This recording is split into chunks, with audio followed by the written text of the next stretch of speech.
Look at the highest number of matches found for system dictionary, common names, percentage of password match, and all. Okay, password file access control. Okay, this can stop offline guessing attacks. How we do is by denying access to the encrypted password. So look at this. It makes available only to the privileged user, and you have the shadow password file.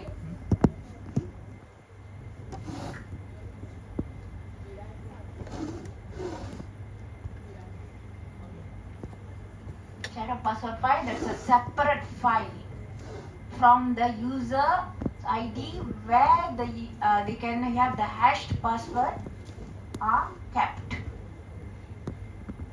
Then you can see.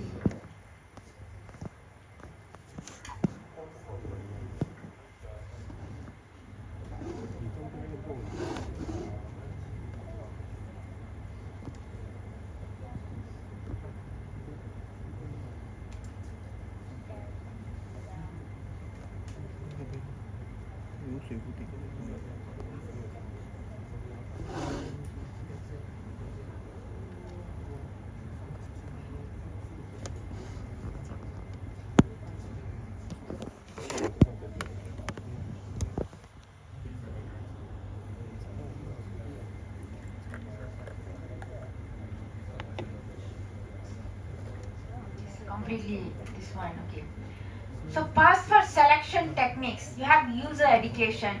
Okay, user, what is user education? User, so I explained, they explain how to use the hard why it's important to use the hard password. I mean how you create the complex passwords, and then they give guidelines to create the strong passwords, and then they have computer generated passwords.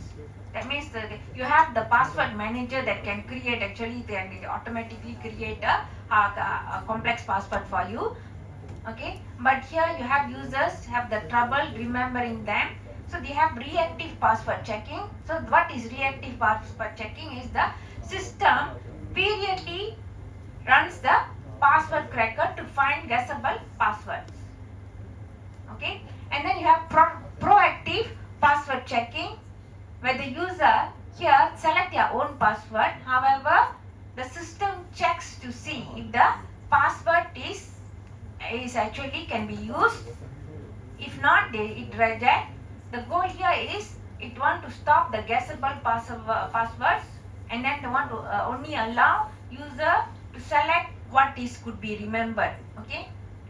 Proactive password checking. What is proactive password checking? You have the password cracker. Password cracker, it compile a large dictionary of passwords, not to use, and then you have rule enforcement, specific rules, okay, that passwords must stick to, and you have the Bloom filter used to build a table based on the dictionary by using hashes, and it check desired password against the table. Look at this performance of Bloom filter. This is the ratio of hash table size bits to dictionary size words. You can see here. Okay, token based authentication. Types of cards used as tokens. Card type, we have embossed. Okay, what is embossed? You have the raised characters. An example of embossed is old credit card. Then you have the magnetic stripe. So in magnetic stripe, you have the magnetic bar at the back and characters on front. So example of magnetic stripe is the bank card. Then you have the memory card. So what is memory card? Is electronic, you have the electronic memory. And then example is prepaid phone card. Then you have the smart contactless. This is actually also electronic memory and processor inside. You have the electrical contacts exposed, and then you have the radio antenna in. So example of this is biometric ID card. So for token based authentication is authentication based on token. That means something you have. So you have passive token. Passive tokens mean don't you do nothing, and active one takes some action. Example, you have the photo or key that the content of the token never change. So passive tokens does not change. Then you have the active tokens. It has some differences or interactions with its surroundings. Example is card with magnetic stripe. You have active tokens that communicate with the sensor. As for active, for static token, look at this. This is static and dynamic token. As for static token, the value here remain fixed. Example, you have keys, identity cards, passports, credits, and other magnetic strip cards, and RFID devices. It is prone to attack called skimming. Okay, that means they use the one kind of device to copy the authentication data, okay, and relay it to the attacker. Okay, therefore the dynamic token is something whose value changes. That's why it's called dynamic token. So a dynamic authentication token is basically a device that creates unpredictable value, which is known as pass number. Example, you have this secure eye token from RSA Laboratories. So this is time-based token authentication. You can see login. This is a passcode. So passcode is equal to PIN plus token code. So token code, it changes 60 seconds. And the unique, when you have the unique here, and you can see clock synchronized to UCT. Okay, next you have memory cards. What are memory cards? Memory cards only store things, but actually doesn't process anything. So the common memory card that everyone knows is the magnetic stripe card. It also have internal electronic memory. Okay, can be used alone for physical access like hotel room and ATM, and it gives significantly greater security when it's combined with a password or PIN. So the drawbacks of the memory card is what? It needs a special reader, and you have a loss of token here, and also it creates user dissatisfaction. Okay, smart tokens. What are the smart physical characteristics of the smart tokens? Smart tokens, they have microprocessor. It looks like a bank card, and it also look like calculator, keys, or portable objects. Okay, now let's have a look at the interface here. So the manual interface here, it got the keypad, and you can display which you can display for interaction. And the electronic interfaces actually can communicate with the compatible reader or writer. Here they have the authentication protocol that can be classified into three. That is static, and one is dynamic password generator, and then the other one,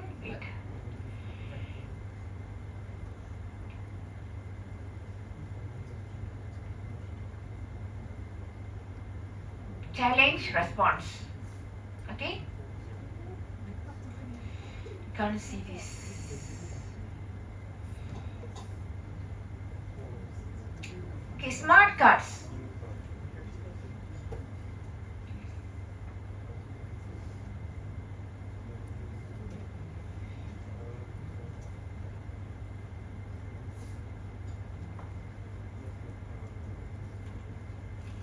Smart cards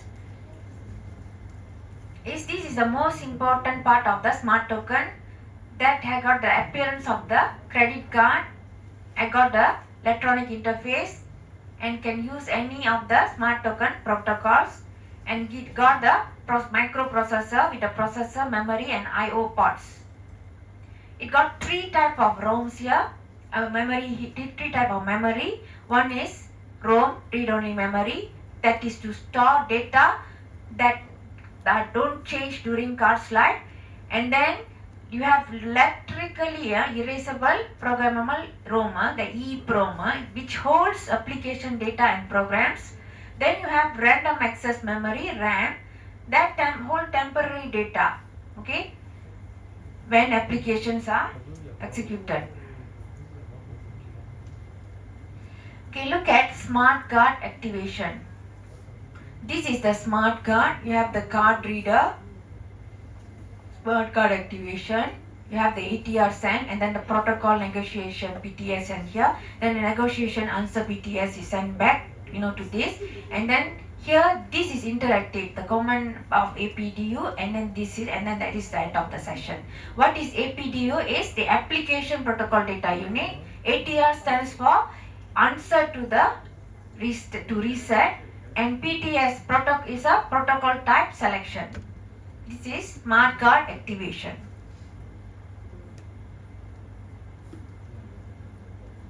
So electronic identity cards, EID. So the use of smart card, we all use our card pengenalan, right? That is the identity card for citizen. That is the electronic identity cards, EID. So this can serve the same purpose for other national cards or any other similar cards like the driver license, okay, to access government and commercial service, and it can give stronger proof of identity, the smart electronic identity card, and it can also used in wider variety of applications. So smart card actually has been verified by national government as valid and authentic. Most advanced deployment is German card, newer personal series. This is got human readable data printable on the surface, like personal data, document number, card access number, and machine readable zone, MRZ. Okay, now look at biometric authentication. Biometrics are biological properties. Biometrics are biological properties based on the same physical characteristic of the human body. So you have the list of biometric authentication technologies still growing, and now the device can recognize such as fingerprint, hand geometry, retina and iris, voice, handwriting, signature, typing characteristics, blood vessels in the finger or hand, face, facial features, nose shape or eye spacing. Okay, this is the cost here, this is the accuracy. You have the voice, face, signature, hand. Okay, this is the finger, this is the retina, and this is the iris. So for iris the cost is high. For the hand, this is the cost is high. Accuracy, which is the highest, is this one, iris. Cost versus accuracy for various biometric characteristics. This is a cost versus accuracy. So the least here is voice, least cost, and then accuracy is the least, as well as for the face, because the face also can be modified with plastic surgeries and all. Okay, operation of biometric system.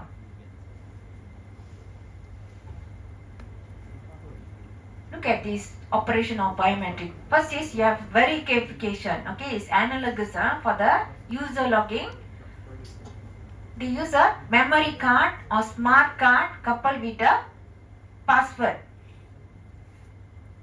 For the identification, they use the biometric sensor, but it gives no additional information. You have the name, this is the user interface, this is for the enrollment. You have the biometric sensor, then it got the feature extractor, then it compared in the database. That means when the user put his finger on this thing, you have the biometric sensor to sense his finger, and then it compares the feature with the one stored in the biometric database. As for the verification, what it does is it compares, and then let's say it is not the same, it will return false. If it's the same, it returns true. That is verification. As for the identification, when the user put his finger on here, the biometric sensor extract the feature, and then you have the feature matcher. This is from the database. Then it identify the match. It comes to it. It declare, here whether that is the person or not. This is identified or not. So this is the probability function. These are the false non-match possible. These are the decision threshold. This is the imposter profile. This is the profile of the actual person. Okay. So this is the profile of the actual person. This is the fake person. Imposter is a fake person. And this is the, you can see the profile matches. These are the area.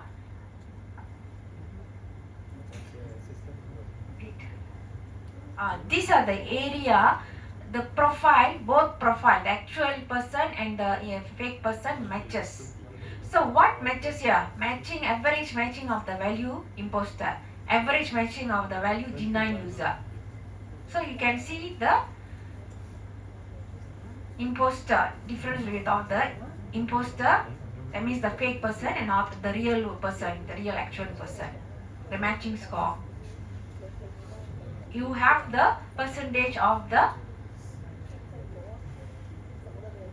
match here. Okay, this is idealized biometric measurement operating characteristics, and this is a false non-match rate. So this is the false match rate. So this is, you can see how it goes: increase security, decrease security, and all. This is a false match rate. This is a false non-match rate. This is for face, and this is for fingerprint, and this is for voice, and this is for hand, and this is for iris. So you can see for face, it comes down, it's more on this side, and then this is for the hand, and this is for the voice, this is for the fingerprint. So fingerprint is almost a bit stable, so it doesn't drop, it just remain, it's like more like a straight hand. This is the false match rate. So static biometric protocol and dynamic biometric protocol. You have a stable biometric signal, that is fingerprint, and then iris, you have face, you have hand, and you have retina. You have alterable biometric signal, like here, Jack and Jill went up the hill, this is the text. You can see the voice here, okay? And then the gait, the way he walk. The gait is also the style, the walking, the gait is also considered biometric, part of biometric, dynamic biometric. These are stable biometric signal, and this is alterable biometric signal, which belongs to dynamic biometric protocol part, because these could be changed, the voice or your style of walking and all. Okay, remote user authentication. It's actually authentication in the network, internet, or any communication medium, which is more complex. And you have additional security threats like eavesdropping, capturing password, replaying an authentication sequence which already have been observed. So it actually relies on some kind of challenge response protocol to the counter threats. So here you have user authentication. Here you have machine authentication. You have site A, this is the client, and you have site B, host. Okay, this is a channel. So this is actually authentication that compromise user authentication between the human and machine and machine authentication between machines. So site A and B authenticate each other, but user authentication asks, is it really Alice at the site A? So here you have password protocol, token protocol, static biometric protocol, and then dynamic biometric protocol. So protocol for a password. You have, this is client, this is host. So this is protocol for a password. The client is the user, and then this is a random. The host send the random functions, number functions, and then it returns this. The client returns this, or this one, and then it say yes or no. So this is the protocol for password. So protocol for a token, the client, the user, okay, send this, and then the host generates the random number functions, and then here the client is it P2W, right? Processes this and then sends back this. So if it matches yes or no, if yes, say yes. If it matches, then this host will produce yes. If it doesn't, it produce no. And then this is the protocol for static biometry. The client sends you to host, and then the host respond with E function, random number E function, and then the user response fill up the E function here with its value, and then here it is matches. This host send back yes, if not it send back no. And protocol for dynamic biometric, the client sends you to host, and then the host generates the random number sequence challenge E function, and then this returns the value for the function. The client returns the value for the function, and then it's the host compare the values in the function. If it matches, it returns yes. If it doesn't matches, it returns no. Okay, protocol for a password. Example for challenge response password, protocol for authentication via password. Okay, you have user U, transmission U. Okay, user transmits identity to remote host. So then human host creates a random number, nonce. Okay, that is only used once in a lifetime. So nonce is given back to the user, and host stores the hash code of the password, and then the function in which the password hash is one of the arguments, and it uses the random number that helps defend against the adversary capturing of the user's transmission. And this is what you have, the defense against a replay attack. So this is the example of challenge response protocol for authentication via password. So user, you have here the transmission sends you this here, and then the host generates the random number functions, H function, F functions, and the password and the R, the client fills up the functions, and then the host finds the values of the functions sent by the client, that P and R matches, it sends back yes. If it doesn't matches, it sends back no. Okay, challenge response authentication. Okay, the goal here is Bob wants Alice to prove her identity to him. So Alice says, I am Alice. So is it the failure scenario? Okay, Bob wants Alice to prove her identity to him. Alice says, I am Alice. So here in the network, Bob cannot see Alice, so Trudy simply declares herself to be Alice. So Alice say, this is authentication here, I am Alice in the IP packet that have that her IP address, and then this is Alice IP address, I am Alice. What is the failure scenario? Alice says, I am Alice in the IP in an IP packet that have the source IP address. Trudy can create the packet spoofing IP address. So when Trudy managed to spoof Alice's IP address, most probably Bob will believe that is Alice. So this is Alice. I'm Alice. So he believes or not? Yeah, because it's already being spoofed. So Alice says, I'm Alice. Send her secret password to prove it. Trudy records Alice's packet and later plays it back to Bob. Okay, here Alice says, I am Alice and sends her encrypted secret password to prove it.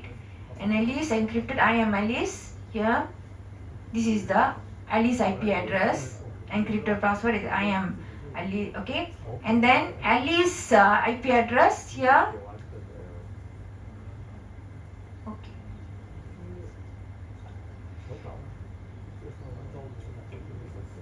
Okay, Alice says, I am Alice and sends an encrypted password to prove it. Records the playback, silver. This is IP address encrypted, I am Alice. Alice says okay, and the IP encrypted. So these are the how the IP address is being spoofed. So goal is avoid play backs attack. Nonce you have number of R used only once in the lifetime. This is to prove Alice life. Bob sends Alice nonce and then R have Alice must return R encrypted with the shared secret key. So Alice is live and once Alice knows the key to encrypt the nonce, so it must be Alice. So for the authentication, doesn't protect against server database reading. We can we authenticate using public key techniques? Use nonce, public key traffic, I am Alice, these are the messages. So what Bob does is computes using keys. Okay, and knows Alice only can have the private key, they encrypt the R so that you can see here, this is the keys of Alice.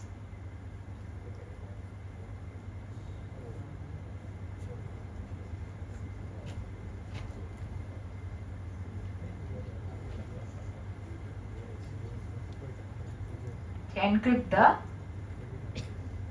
R with the keys. So protocol for the token. So user sends identity to the remote host and user should return a random number and the identifiers. Token should actually either store static passcode or create one-time random passcode. So user activate passcode how by entering a password. The password is shared between the user and token and really is not involved in the remote host. For the protocol of static biometric, this is an example of static biometric protocol. It uses user transmits an ID to the host. Host actually responds with a random number and the identifier for the encryption.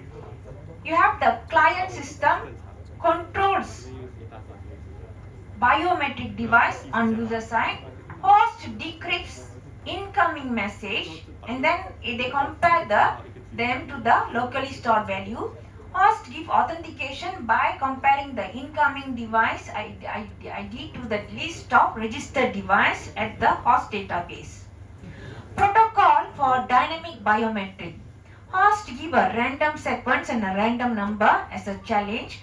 Sequence challenge is a sequence of numbers, character or words. User at the client must then vocalize, type or write the sequence to create biometric signal. The client side encrypts the biometric signal and then the random number. A host decrypts the message and creates a comparison.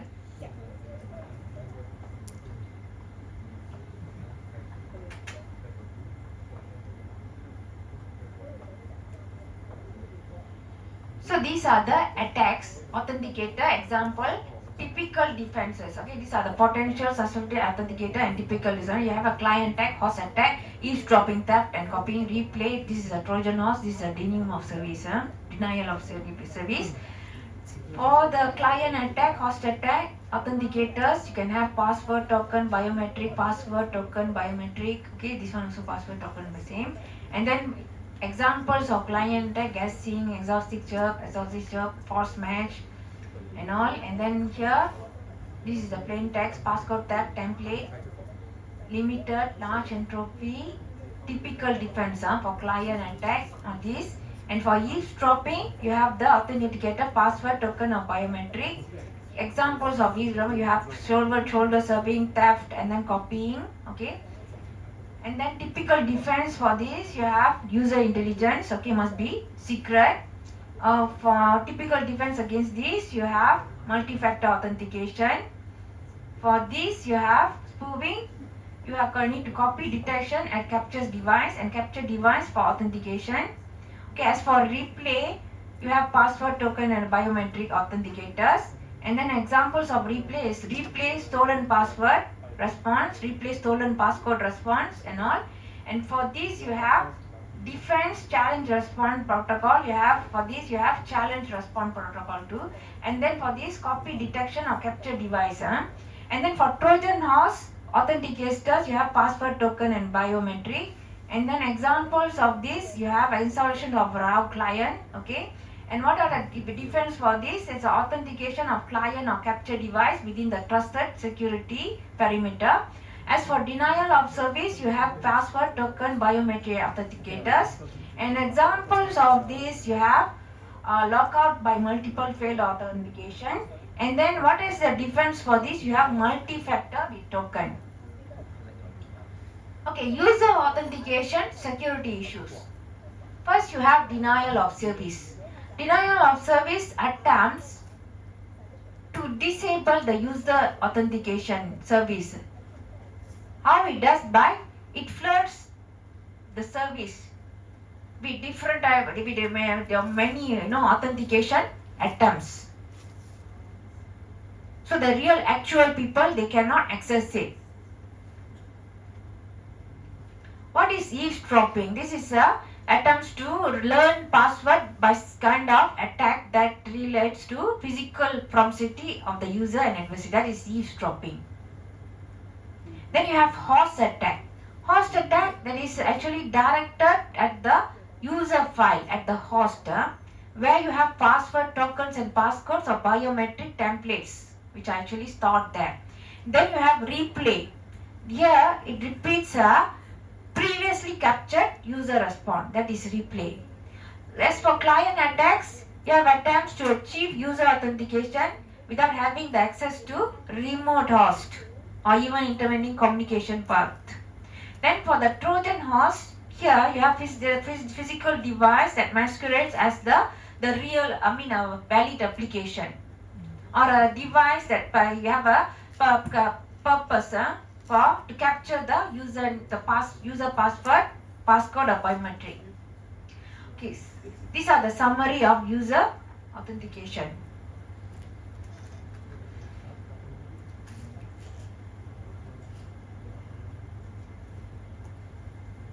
Summary for user authentication. Electronic user authentication principles. You have a model of electronic user authentication, the means of authentication, risk assessment for user authentication. Then you have password based authentication, the vulnerability of password here. Then the use of hashed password. Then you have the password cracking and the user chosen password. And then you have the password file access control. You have the password selection strategies. And then you have the token based authentication, memory card, smart card, identity cards. And then the biometric authentication, you have the physical characteristics used in the biometric applications, and then you have the operation of the biometric authentication system. Then you have the biometric accuracy. Okay, as for remote user authentication, you have the password protocol, token protocol, static biometric protocol, dynamic biometric protocol. You have the security issues for user authentication. Okay, access control. What are the access control objectives here? It explains how access control fits into broader context that includes authentication, authorization and audit. and he defined three major categories of access control policy, and this is to differentiate subject, object and access right, and then discuss principal concept of role-based access control, and then summarize RBAC model. Okay, RFC 4949 defines computer security as measures that implement and assure security service in computer system, especially those that assure access control service.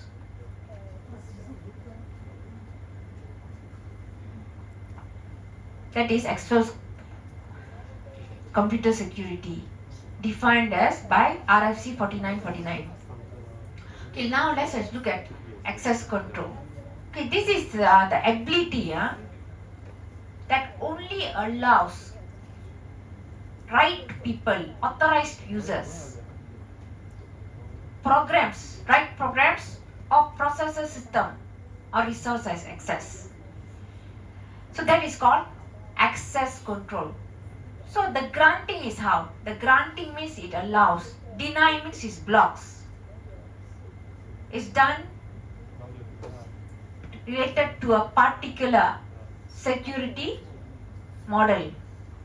That means they got certain permissions to access particular resource. The whole set of procedures done by hardware, software and administrators to check access or to identify users that need access, to record access attempts, or to grant or deny access based on pre-established rules. Examples of access control, you have social networks. So most social networks like Facebook, MySpace and some of your personal can be only accessed by yourself. Some can be accessed by your friends. Some can be accessed by everybody. So how would you implement such kind of control? Have you went to say Facebook security setting? So you can decide who you let them to view your whatever you put in your social media. You don't want the public to see it, so you can set your own settings. As for the operating system, in an operating system, one user cannot access another user's file. So that means another user cannot kill another user's processes, and how is done by operating system access control. Then you have firewalls. Firewall check the coming packet. So if the packet matches certain condition, it will be dropped. Okay, by the firewall. How it does is it can stop it from accessing the particular protected network. This is also called access control. So relationship among access control and other security functions. So this is the security administrator. This you have the authorization database, and here you have the access control. This is the user. You have the authentication function here, and these are the system resources. And this is for auditing. The whole thing is being done auditing. Okay, for authentication,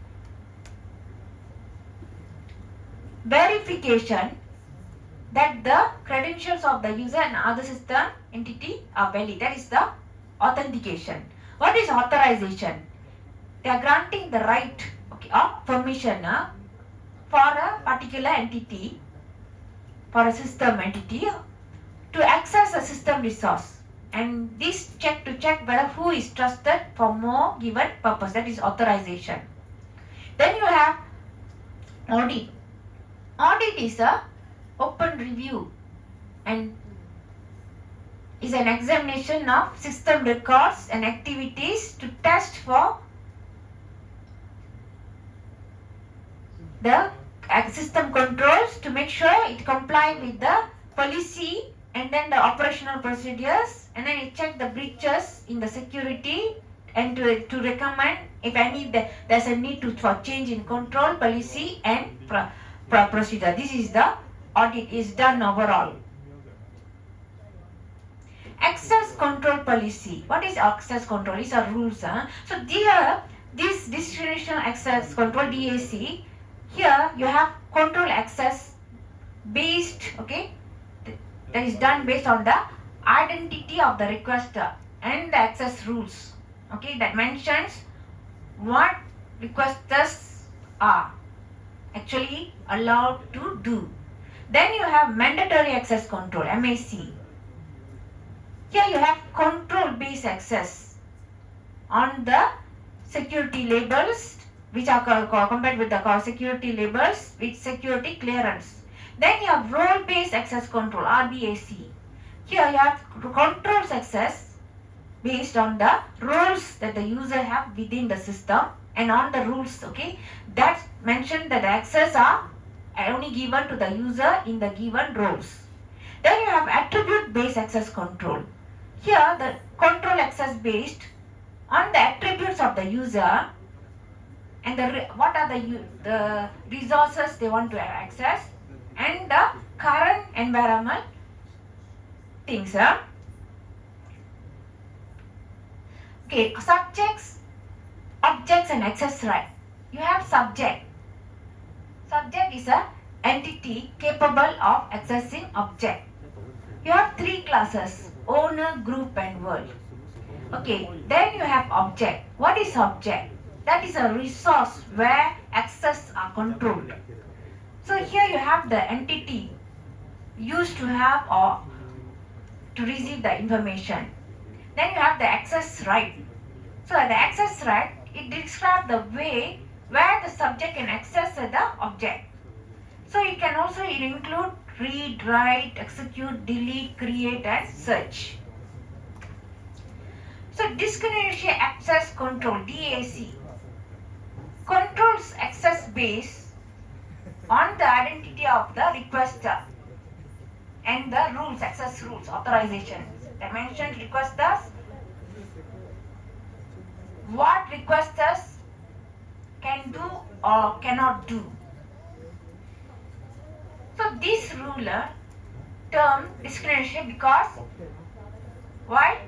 The entity can have the access right that can allow the entity by its own volition to allow another entity to access the same resource. DAC means that the owner of the file can know what information is accessible to whom. So DAC is normally implemented in most operating systems. Example, Unix. So in Unix file system you have RWX assigned by file owners. Then you have dictionary access control, DAC. This is actually a normal approach to DAC and is used in operating system or database management. It's actually an access matrix. It is normally given using access control matrices. So one dimension got the identify subjects that actually can attempt the data access to the particular resources.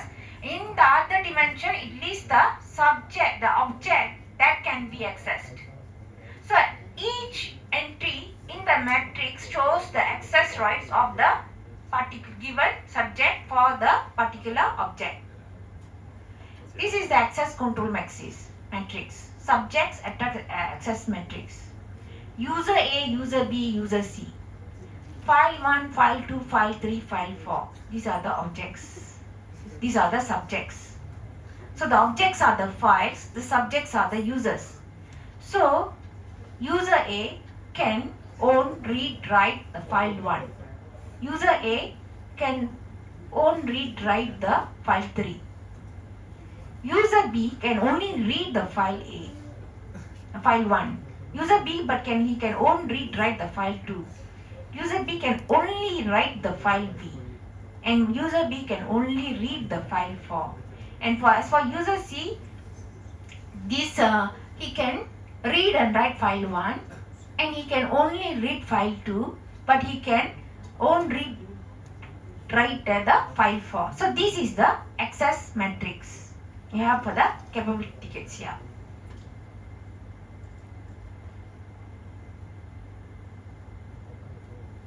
Okay, access control matrix. It's all normally provided using the access control matrix, and here you have the list of subjects in one dimension, and then you have the list of objects in the other dimension. You have each entry that mention access right of a particular subject to that object.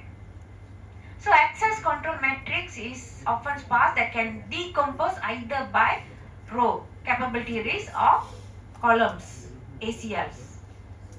So DAC in popular operating system, this is how it looks in Apple operating system, this is how it looks in Windows XP. Mandatory access control, MAC. What is MAC? Controls access based on comparing the security labels, where it indicates, where it shows how sensitive or critical system resources are with the security clearance. It shows the system entities, they are eligible to access particular resources. So this rule termed mandatory because as a entity has a clearance to access resource, which not, and just by its own volition it allows the other entity to access that resource. So MAC means that some central authority, example security officer, knows that, determines that what information is accessible to whom. So this class of rules include example from both industry and government. So what is the underlying philosophy here? Is that information belongs to the organization rather than the individual members of it, and it's that organization should control the security policy. So here individual user, they cannot alter the access. They cannot modify that access. So MAC policy strives to protect against Trojan horse attack. MAC enabled systems allow policy administrator to implement organization-wide security rules. Here you have users cannot override or modify the policy either accidentally or intentionally. So security administrator need to define the central policy which are guaranteed in principle that can be used by all. And MAC is more secure than DAC. Access control requirements. Reliable input. That is a mechanism to authenticate. Then you have a support for fine and cost specification. That is to regular access at varying levels. Then you have least privilege. That means minimize authorization to do its work. Then you have separation of duty. That is to divide steps, procedures among people. And then you have open and closed policy. That means accesses that particularly authorized are allowed. That means closed policy, or all access allowed except those prohibited. That is for open policy. Policy combination and conflict resolution. You have to apply multiple policies for the particular class of resources. And you have administrative policy, who can add, delete, modify and authorization rules. Then you have dual control, when a task needs two or more individuals working in a tandem.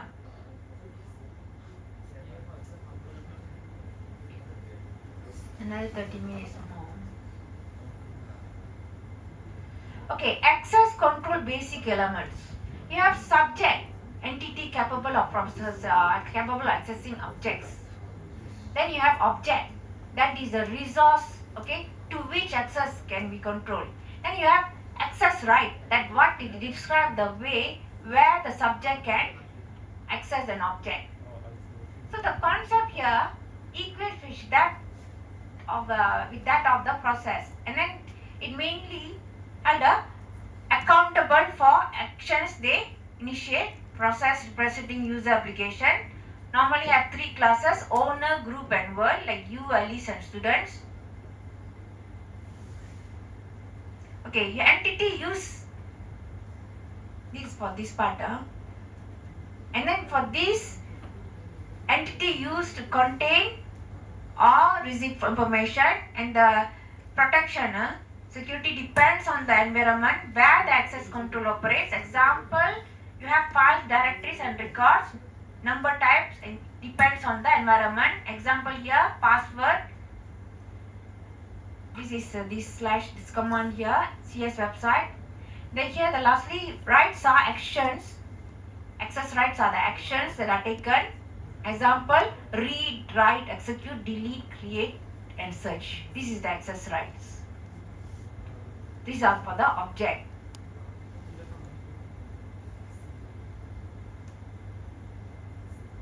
So subject means the process.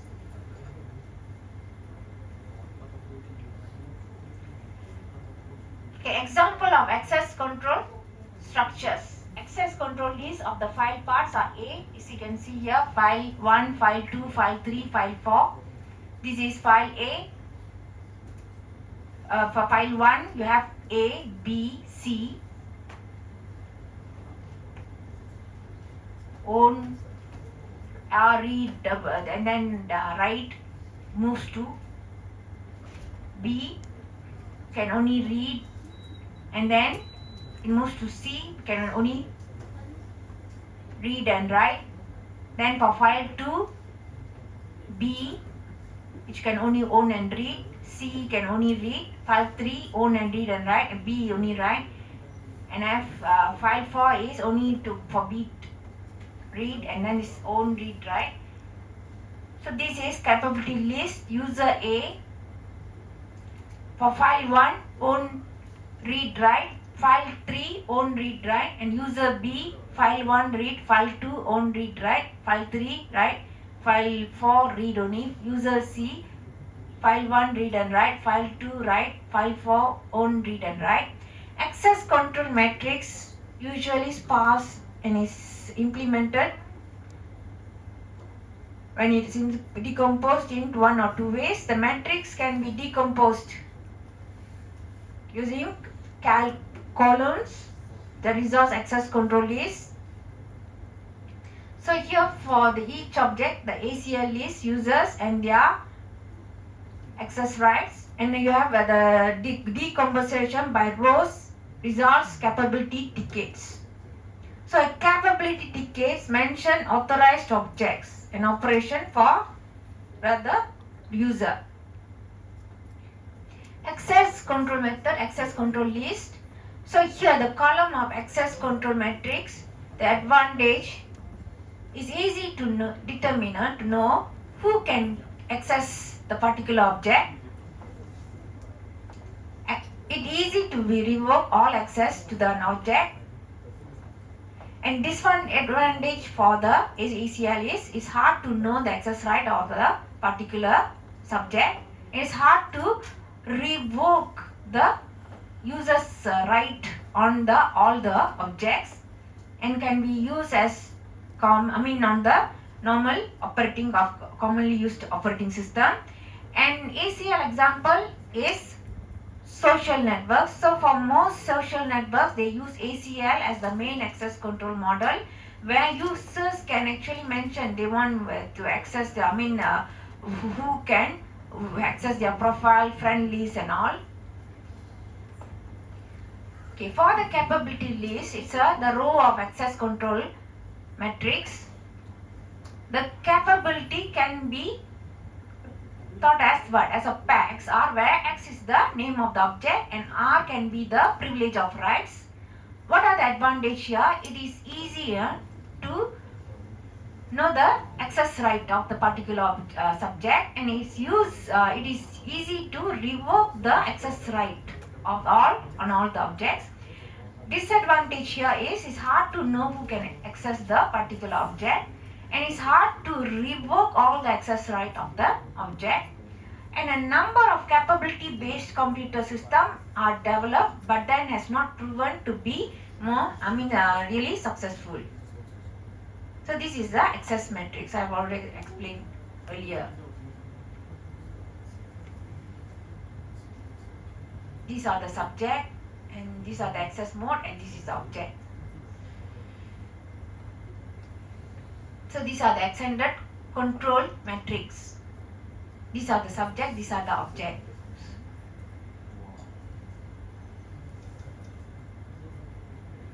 Okay, next we have role-based access control. Role-based access control RBAC model is based on the access control authorizations on roles, functions that are given to the particular user, and this is to determine what roles they have to access the resource, which can be governed by the owner of the data, because DAC or the which that apply with the DAC that applies on the policy with the MAC. So here each role or the role job function has its own access capability. The advantage here is easy to enforce enterprise specific security policies, and security management is really simplified. Users. These are the roles and these are the resources. You have role 1, role 2 and role 3. These are the users. We have role 1. These are the resources. These are role 2, role 3. This is only with one role. This role can need to share this, and this person with role 2 and role 3 can share this and share this, and this with this role he can share this and share this. So this person can almost use all, and these two with only one role can only share this resource.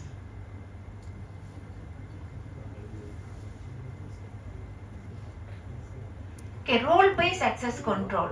So the relationship of users to roles is like many to many, as one relationship to the roles to resources or system objects. So the set of users normally changes, and the assignment of the user to one or more roles can also be changed. And the set of roles in the system is normally static. At times you have additions or deletions. You have each role with a particular access right to one or more resources, and the set of resources that the specific access right is linked to a particular role, which is can also change infrequently. These are the users to the role. These are the roles. This is the role to the access right. So these you have objects here, you have roles here. So this is access control matrix representation of RBAC.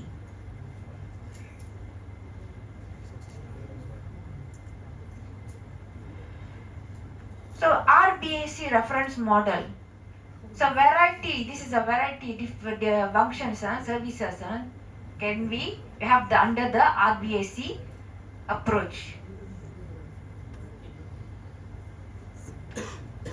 So it is really useful to define the set of abstract model of RBAC functionality. So RBAC CO is the minimum functionality for RBAC system. RBAC1, that is the functionality that adds roles hierarchies where allows one role inherit permissions from another. You have RBAC2 where it adds constraints, where it limits the way where the components of the RBAC system can be configured. And you have RBAC3 got the functionality of RBACU, RBAC1 and then RBCA2. This is RBCA3 consolidated model. You have RBCA1, RBCA2 and RBCA0. And this is the family of role-based access control, RBAC models. You have users, you have user sessions, you have roles here. This is the relationship with the roles and the user. You have the user assignment, user with the sessions, you have the user sessions, user session with the roles, you have session roles, and roles with these permissions, you have the permission assignment, and roles with roles, you have the role hierarchy, and in the permissions, you can see object and the operations. This is the family of the role access control model. So you can the figure here, right? Without the role hierarchy and limitations, you have the 4 types of entity in RBAC system. You have the user, it's an individual got rights to for the computer system, and individual got the associated got their own user ID, and you have the role where the name of the job function, okay, which controls the computer system. When it's linked to the role, in the where you have the description of the authority and responsibility on any user who takes up the role. Then you have the permission, that is actually the approval of the particular mode of access for one or more objects, and it is actually equivalent. You have the terms like access right, privilege and authorization. So permission is almost the same as the access right, privilege and authorization. And then you have the session. Okay, session is a kind of mapping between the user and the activator subset of the roles where the user is assigned.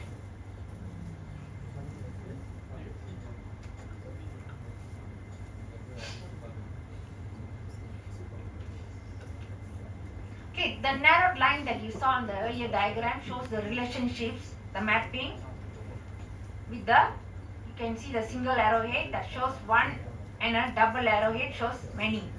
So many to many relationship between the user and the roles.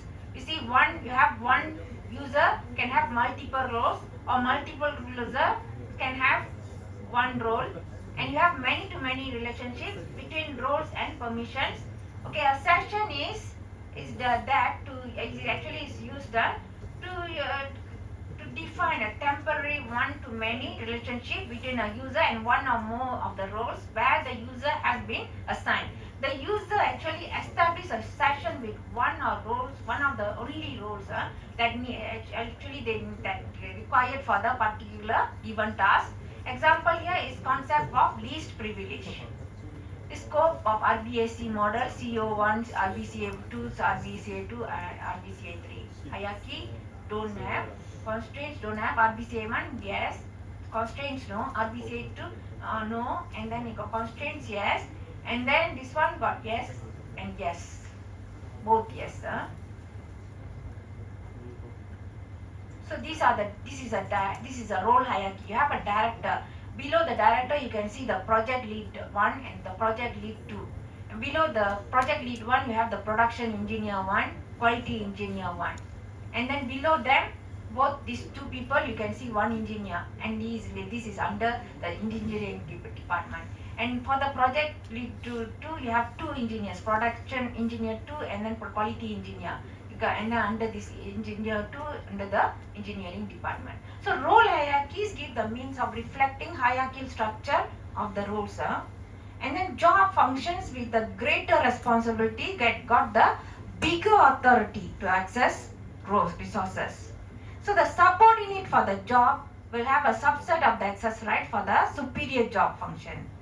The role hierarchy can use the concept of inheritance to allow one or more run role to clearly include access rights associated with subordinate role.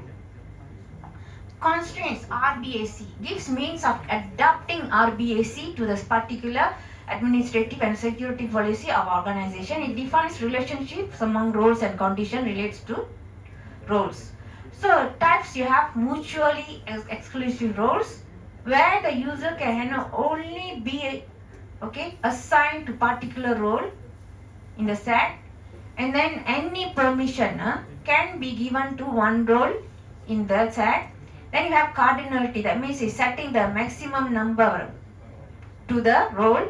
And then prerequisite roles, it dictates what the user can only be assigned for that role if it's already been assigned by some other particular role. So summary for access control. Access control principles, you have access control context, you have access control policies. Here then you have subjects and access rights. Then you have discriminatory access control, DAC, mandatory access control, MAC, and you have role-based access control, RBAC. So RBAC reference model, then you have RBAC reference model. So that's it. We have already done all. So next week we are supposed to have our midterm. Midterm is chapter 1, 2, 3. But unfortunately, I was told that you would be given chances to come in. The management have already issued a letter to you all, right? can go back for voting, right? But not for the lecturers. We need to be here.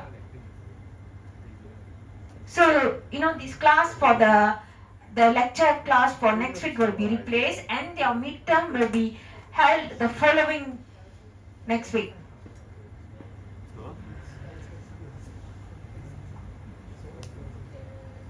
So actually here, one chapter you have 90 slides like that. So don't worry for the final. Will have midterm no revision. You can need to, because there's a few chapters, small chapters, right? For the exam, the real final exam, I will have the revision because it is a lot too much of stuff to remember, right? So you don't worry about the midterm. I have revision sessions, because a lot of, actually you see one chapter here, how many slides here? 97. 97. You want to read all?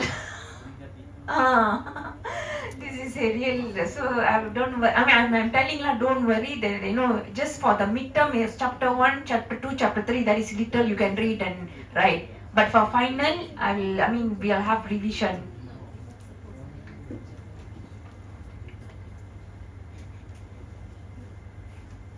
So maybe the lecture session for the replacement next week is supposed to be 6, right?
Okay, those latecomers, your idea is